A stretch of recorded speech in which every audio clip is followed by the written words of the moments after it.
திசை காணா என் வாழ்வில் திசை காட்டியானவரே,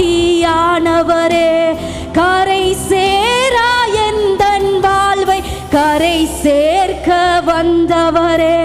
திசை காணா என் வாழ்வை திசை காட்டியானவரே, கரை சேரா எந்தன் வாழ்வை கரை சேர்க்க வந்தவரே. குறைவுள்ள எனக்காக சிலுவையில் மரித்தவரே, மனதார மன்னித்து மகளாக ஏற்றவரே.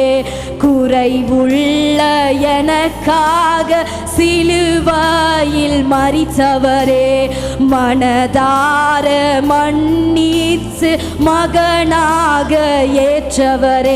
என்னை மறக்காமல் உங்க மனசுக்குள்ள நினைச்சிங்க, என்னை வெறுக்காமல் என்னை மார்போடு அணைச்சிங்க, என்னை மறக்காமல்